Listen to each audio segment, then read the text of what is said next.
Il était une fois une petite fille que tout le monde aimait bien, surtout sa grand-mère. Elle ne savait qu'entreprendre pour lui faire plaisir. Un jour, elle lui offrit un petit bonnet de velours rouge qui lui allait si bien qu'elle ne voulut plus en porter d'autre. Du coup, on l'appela Chaperon Rouge. Un jour, sa mère lui dit « Viens voir, Chaperon Rouge, voici un morceau de gâteau et une bouteille de vin. Porte-les à ta grand-mère, elle est malade et faible, elle s'en délectera. Fais vite avant qu'il ne fasse trop chaud. Et quand tu seras en chemin, sois bien sage et ne t'écarte pas de ta route, sinon tu casserais la bouteille et ta grand-mère n'aurait plus rien. Et quand tu arriveras chez elle, n'oublie pas de dire bonjour et ne va pas fureter dans tous les coins. Je ferai tout comme il faut, dit le petit Chaperon Rouge à sa maman. La fillette lui dit au revoir. La grand-mère habitait loin, au milieu de la forêt à une demi-heure de village. Lorsque le petit Chaperon Rouge arriva dans le bois, il rencontra le loup. Mais il ne savait pas que c'était une vilaine bête et ne le craignait point. « Bonjour, Chaperon Rouge, dit le loup. »« Bonjour, loup, dit le Chaperon Rouge. »« Où donc vas-tu si tôt, Chaperon Rouge ?»« Chez ma grand-mère. »« Que portes-tu dans ton panier ?»« Du gâteau et du vin. Hier, nous avons fait de la pâtisserie et ça fera du bien à ma grand-mère, ça la fortifiera. »« Où habite donc ta grand-mère, Chaperon Rouge ?»« Oh, à un bon quart d'heure d'ici, dans la forêt. Sa maison se trouve sous les 3 gros chênes. En dessous, il y a une haie de noisetiers, tu sais bien, dit le petit Chaperon Rouge. Le loup se dit, voilà un mets bien jeune et bien tendre, un vrai régal. Il sera encore bien meilleur que la vieille. Il faut que je m'y prenne adroitement pour les attraper tous les deux. Il l'accompagnait un bout de chemin et dit, Chaperon Rouge, vois ces belles fleurs autour de nous, pourquoi ne les regardes-tu pas? J'ai l'impression que tu n'écoutes même pas comme les oiseaux chantent joliment. Tu marches comme si tu allais à l'école, alors que tout est si beau ici dans la forêt. Le petit Chaperon Rouge ouvrit les yeux, et lorsqu'elle vit comment les rayons du soleil dansaient de ci, de là, à travers les arbres, et combien tout était plein de fleurs, elle pensa. Si j'apportais à ma grand-mère un beau bouquet de fleurs, ça lui ferait bien plaisir. Il est encore si tôt que j'arriverai bien à l'heure. Elle quitta le chemin, pénétra dans le bois et cueillit des fleurs. Et chaque fois qu'elle en avait cueilli une, elle se disait « Plus loin, j'en vois une plus belle », et elle y allait et s'enfonçait toujours plus profondément dans la forêt. Le loup, lui, courait tout droit vers la maison de la grand-mère. Il frappa à la porte. « Qui est là ?»« C'est le petit Chaperon Rouge qui t'apporte du gâteau et du vin. »« Tire la chevillette, dit la grand-mère. »« Je suis trop faible et ne peux me lever. » Le loup tire la chevillette, la porte s'ouvre, et sans dire un mot, il s'approche du lit de la grand-mère et l'avale. Il enfile ses habits, met sa coiffe, se couche dans son lit et tire les rideaux. Pendant ce temps, le petit Chaperon Rouge avait fait la chasse aux fleurs. Lorsque la fillette en eut tant qu'elle pouvait à peine les porter, elle se souvint soudain de sa grand-mère et reprit la route pour se rendre près d'elle.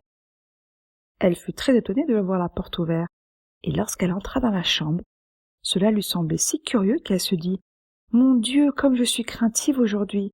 Et cependant d'habitude je suis si contente d'être auprès de ma grand-mère. » Elle s'écria « Bonjour !» mais nulle réponse. Elle s'approcha du lit et tira les rideaux. La grand-mère y était couchée, sa coiffe tirée très bas sur son visage. Elle avait l'air bizarre. « Oh, grand-mère, comme tu as de grandes oreilles, c'est pour mieux t'entendre. Oh, grand-mère, comme tu as de grands yeux, c'est pour mieux te voir.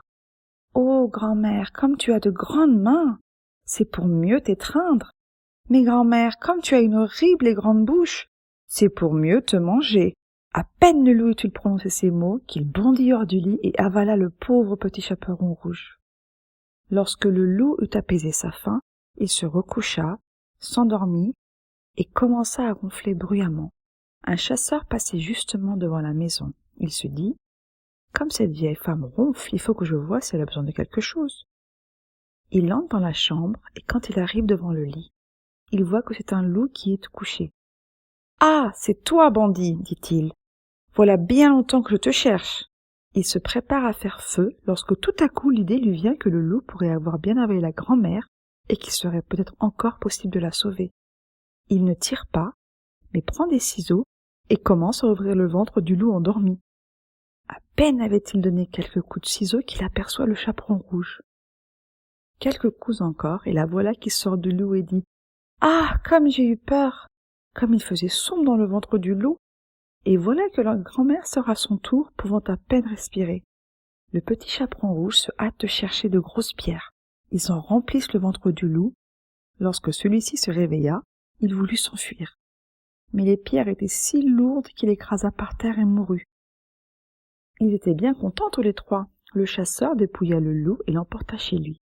La grand-mère mangea le gâteau et but le vin que le petit chaperon rouge avait apporté. Elle s'en trouva toute ragaillardie. Le petit chaperon rouge, cependant, pensait « Je ne quitterai plus jamais mon chemin pour aller me promener dans la forêt, quand ma maman me l'aura interdit. » On raconte encore qu'une autre fois, quand le petit chaperon rouge apportait de nouveau de la galette à sa vieille grand-mère, un autre loup essayait de la distraire et de la faire sortir du chemin. Mais elle s'en garda bien et continua à marcher tout droit. Arrivée chez sa grand-mère, elle lui raconta bien vite que le loup était venu à sa rencontre et qu'il lui avait souhaité le bonjour, mais qu'il l'avait regardée avec deux yeux si méchants. « Si je n'avais pas été sur la grande route, il m'aurait dévoré, ajouta-t-elle. « Viens, lui dit sa grand-mère, nous allons fermer la porte et bien la cadenasser pour qu'il ne puisse pas entrer ici. » Peu après, le loup frappait à la porte et criait « Ouvre-moi, grand-mère, c'est moi, le petit chaperon rouge qui t'apporte des gâteaux. » Mais les deux gardèrent le silence et n'ouvrirent point la porte. Tête Grise fit alors plusieurs fois le tour de la maison à pas feutrer et pour finir, il sauta sur le toit, décidé à attendre jusqu'au soir, quand le petit chaperon rouge sortirait pour profiter de l'obscurité et l'engloutir.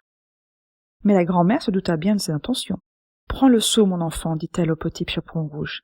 J'ai fait cuire des saucisses hier et tu vas porter l'eau de cuisson dans la grande auge de pierre qui est devant l'entrée de la maison. » Le petit chaperon rouge emporta tant et tant de seaux que pour finir, l'auge était pleine. Alors, la bonne odeur de la saucisse vint caresser les narines du loup jusque sur le toit. Il se pencha si bien en tendant le cou qu'à la fin, il glissa du toit et tomba droit dans l'auge de pierre où il se noya. Allègrement, le petit chaperon rouge regagna sa maison et personne ne lui fit le moindre mal.